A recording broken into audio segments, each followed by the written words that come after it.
Iran's president says, quote, the doors for interaction are still open, but his latest comments about Tehran's nuclear intentions are shaking up the international community.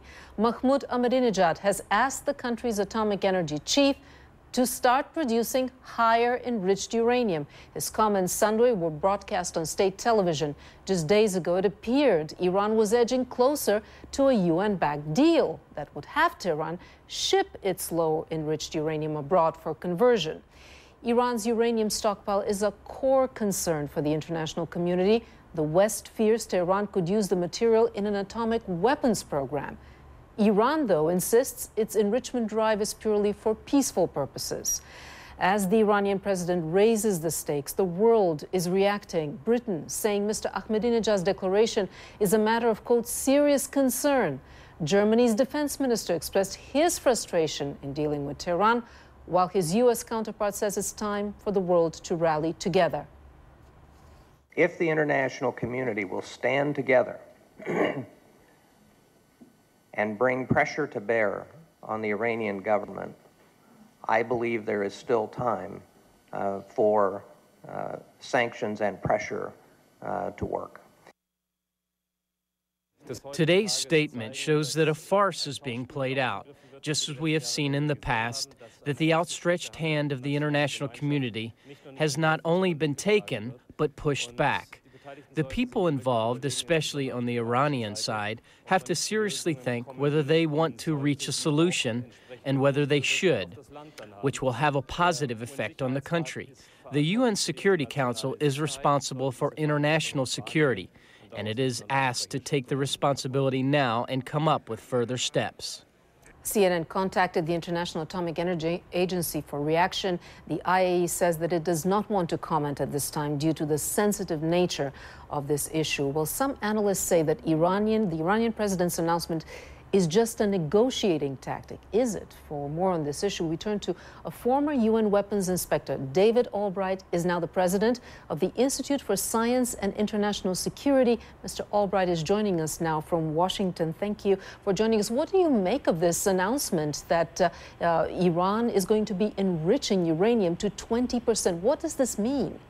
Well, one is it's Ahmadinejad is starting the process that he said he would start last fall if the West did not give them low-enriched uranium for their research reactors. So I think he's just falling out.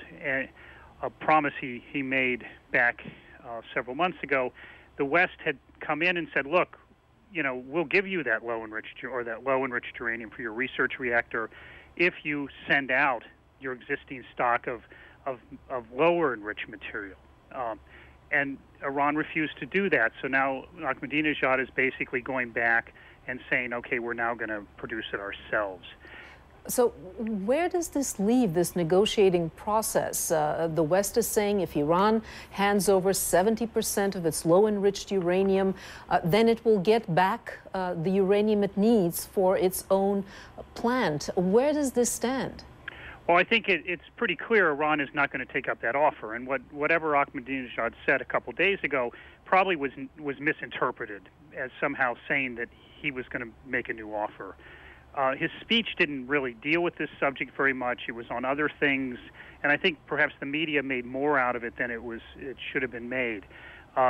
If Ahmadinejad would have made this announcement today with some planning, I mean, one, the nuclear people have to start being prepared for this.